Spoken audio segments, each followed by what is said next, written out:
अरे अरे ओ रितु, बस कर अब। बहुत नहा लिया तूने।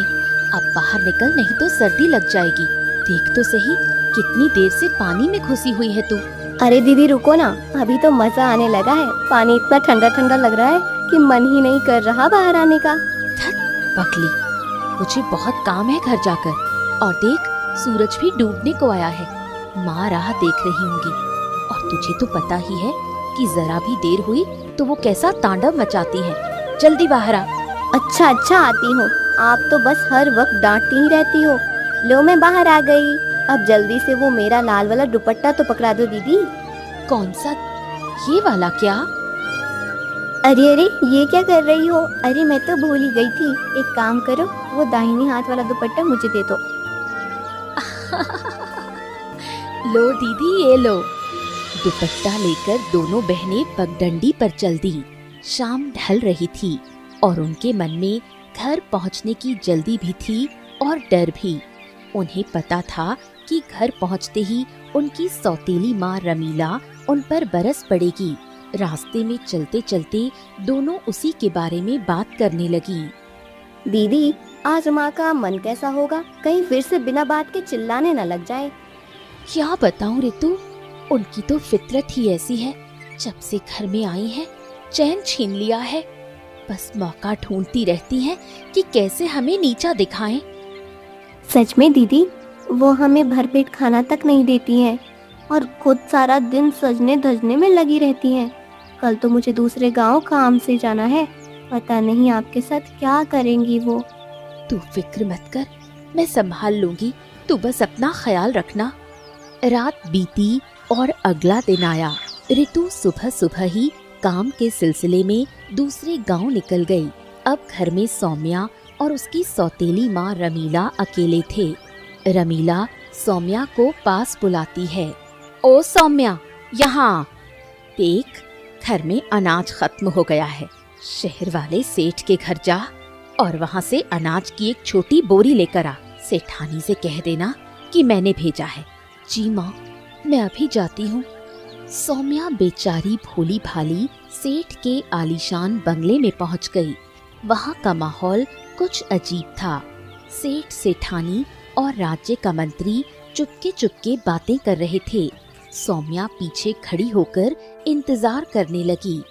अरे देखो मंत्री जी, अरे ये गहने बहुत कीमती हैं। अरे इन्हें छुपाना बहुत जरूरी है, वरना राजा को पता चला तो हम सब जेल में होंगे। हाँ।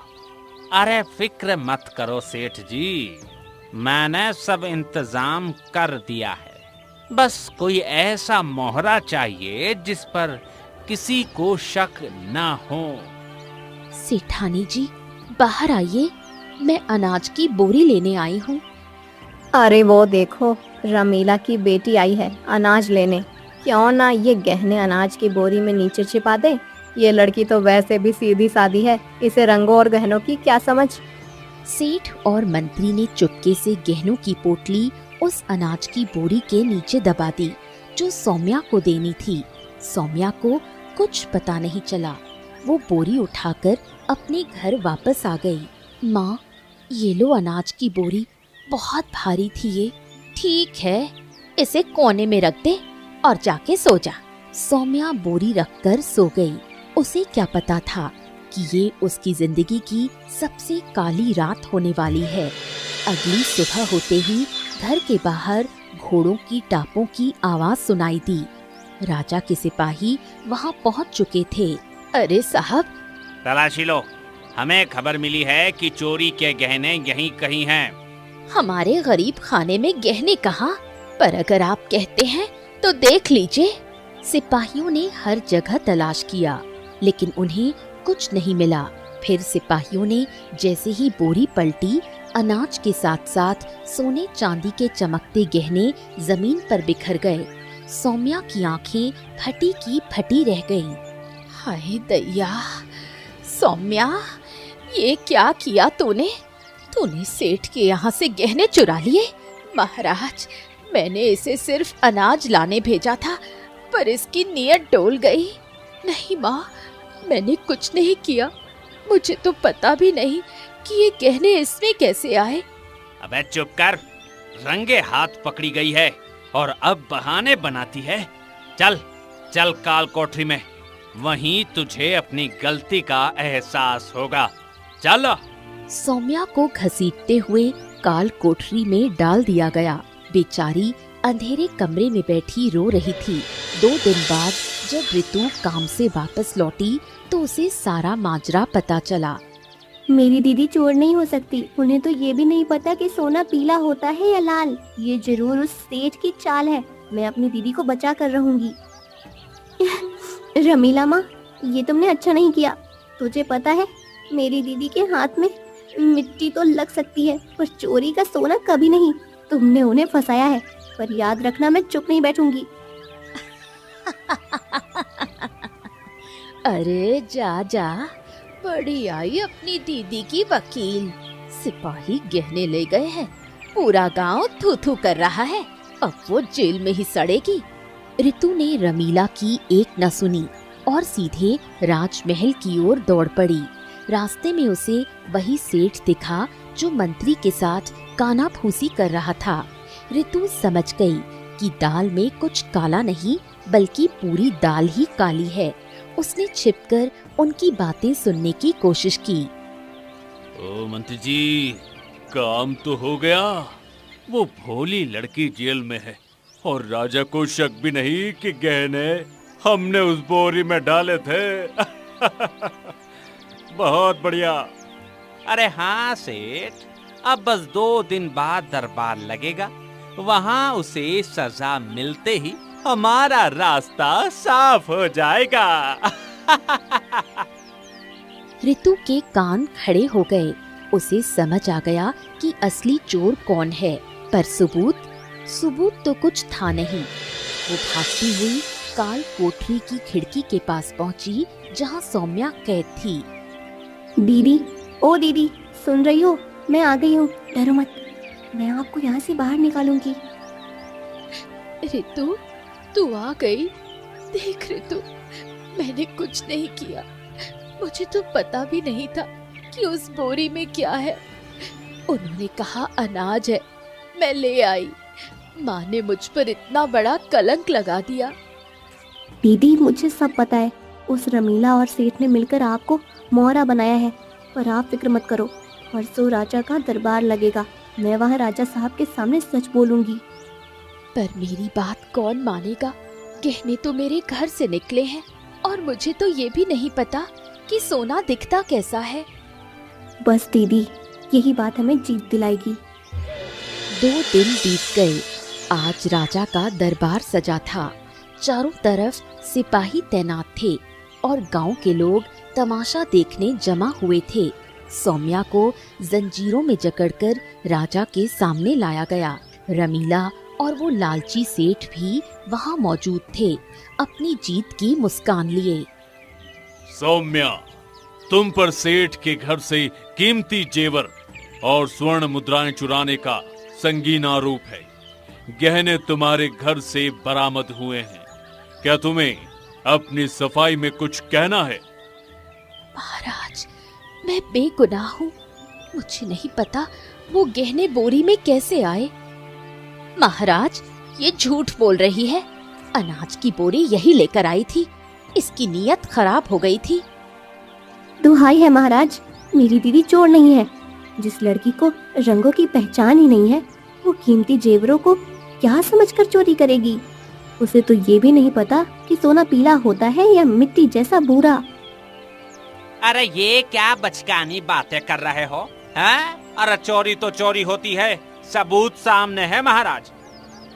महाराज, अगर आपको यकीन नहीं है तो आप मेरी दीदी का इम्तिहान ले लीजिए। अगर ये पहचान दे कि इसमें से कीमती जेवर कौन सा है, तो आप इसे जो चाहे सजा दे देना। ठीक है, हमें ये मंजूर है। सिपाहियों, एक मेज लाओ और उस पर सोने, चांदी, पीतल, लकड़ी और मिट्टी के अलग अलग जेवर सजाओ। दरबार के बीचों बीच एक मेज लगाई गई। उस पर राजा का सबसे कीमती सोने का हार, चांदी की पायल, लकड़ी का कड़ा और मिट्टी की एक माला रखी गई। सब लोग सांस रोककर देख रहे थे। सौम्या, आगे आओ।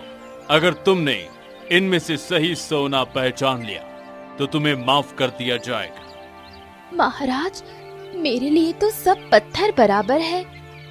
सौम्या मेज की तरफ बढ़ी। उसका हाथ कांप रहा था। उसने आंखें बंद की और अपनी किस्मत भगवान के भरोसे छोड़ दी। उसने बिना कुछ सोचे अपनी उंगली एक जेवर पर रख दी। सौम्या की उंगली उस मिट्टी की माला पर थी जो सबसे सस्ती और मामूली थी। सोने का हार उसके ठीक बगल में चमक रहा था, पर उसने उसे छुआ तक नहीं। कमाल है, वाकई कमाल है। जिसे सोने और मिट्टी का फर्क नहीं पता, वो कीमती जेवर चुराकर क्या करेगी? सौम्या, तुम वाकई रंगों और जेवरों से अनजान हो। देखा महाराज, मेरी दीदी बेगुनाह है। अब असली चोर तो वो है जिसे पता था कि बोरी में क्या छिपाया जा रहा है। राजा का माथा ठनका। उन्होंने अपनी पैनी नजर सेठ और मंत्री पर डाली, जो वहां से खिसकने की फिराक में थे। रुको सेठ, अब तुम बताओ कि ये गहने उस बोरी में कैसे पहुंचे? और मंत्री जी, आप इतने परेशान क्यों दिख रहे हैं? सेठ, अब तेरी जबान को क्या लकवा मार गया है? हाँ, बोल। जब ये लड़की सोने और मिट्टी में फर्क नहीं जानती, तो ये गहने इसके पास कैसे पहुंचे? और मंत्री जी, आप जो कल तक इस लड़की को सूली पर चढ़ाने की बात कर रहे थे, आप चुप क्यों हैं? महाराज, अब मुझे क्या पता भाई, शायद इसने बस उठा लिया होगा। झूठ मत बोलिए सेठ जी। महाराज, मुझे इजाजत दे तो मैं सच सामने लाऊं। परसों रात जब मैं दूसरे गांव से लौट रही थी, मैंने सेठ और मंत्री जी को रमीला माँ के घर के पीछे कानाफूसी करते हुए देखा था। ये लोग कुछ मोहरे और बोरी की बात कर रहे थे। महाराज, ये लड़की झूठ बोल रही है। ये अपनी बहन को बचाने के लिए हमें फंसा रही है। हाँ, बाकी और कोई बात नहीं है। अगर मैं झूठ बोल रही हूँ तो महाराज, आप सेठ के घर की तलाशी लीजिए, अभी के अभी। राजा ने तुरंत सिपाहियों को इशारा किया। सिपाहियों ने मंत्री के घर की तलाशी ली। फिर जब सेठ के घर की तलाशी ली गई तो वहाँ और बचे हुए जेवर मिल गए। धिक्कार है तुम पर। अरे तुम जैसे लोग राज्य के रक्षक नहीं, भक्षक हो। एक बेगुनाह और मासूम लड़की को तुम लोगों ने अपने काले कारनामों को छिपाने के लिए मोहरा बनाया। और रमीला, तूने तो ममता को ही कलंकित कर दिया। अपनी ही बेटी जैसे सौम्या को तूने जेल में भिजवा दिया। माँ, मैंने हमेशा आपको अपनी सगी माँ माना, पर आपने मेरे साथ ऐसा खेल खेला। महाराज, मुझे गहने नहीं चाहिए, मुझे बस मेरा खोया हुआ सम्मान वापस चाहिए। सौम्या, तुम्हारा सम्मान आज पूरे दरबार के सामने वापस मिला है। सिपाहियों, इस लालची सेठ, गद्दार मंत्री और इस निर्दयी औरत रमीला को अभी के अभी गिरफ्तार करो। इन्हें काल कोठरी में डालो और इनकी सारी संपत्ति जब्त कर ली जाए।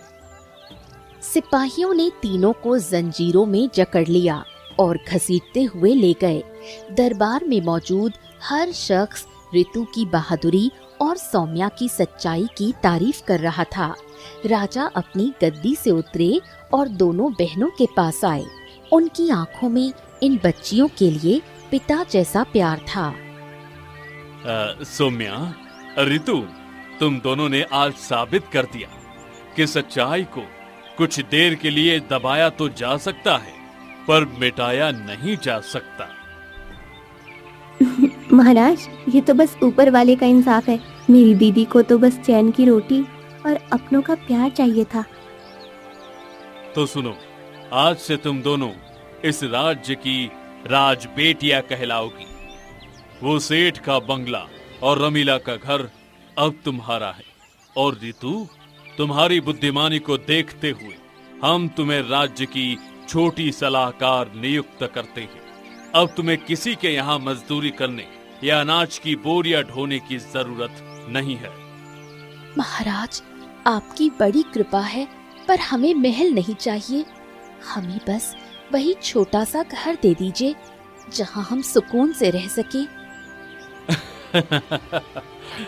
जैसी तुम्हारी मर्जी, पर अब तुम दोनों की सुरक्षा की जिम्मेदारी हमारी है। अब क्या था, सौम्या और ऋतु फिर से अपनी उसी पुराने गांव की ओर चल दी। पर इस बार उनके सर पर कलंक नहीं, सम्मान का ताज था।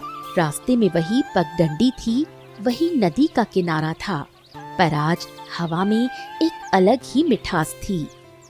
अरे वाह वाह, कमाल है दीदी, कमाल है। देखा आपने कैसे उस रमीला माँ और सेठ के छक्के छूट गए। अब वो जेल की चक्की पीसेंगे और हम मजे से अपनी जिंदगी जिएंगे। हाँ ऋतु, पर ये सब तेरी वजह से हुआ। अगर तू हिम्मत न दिखाती तो आज मैं अंधेरी कोठरी में सिसक रही होती। सच में तू छोटी है, पर अक्ल में सबकी नानी है। अरे दीदी, अब तारीफें बंद करो। देखो सामने अपना घर आ गया। अब हमें कोई डांटने वाला नहीं है। अब आप मजे से बैठना और मैं अपने लिए गर्मा गर्म रोटियां बनाऊंगी। और हाँ, अब आपको रंगों की पहचान करने की जरूरत भी नहीं, क्योंकि आपकी जिंदगी अब खुद ही बहुत रंगीन हो गई है।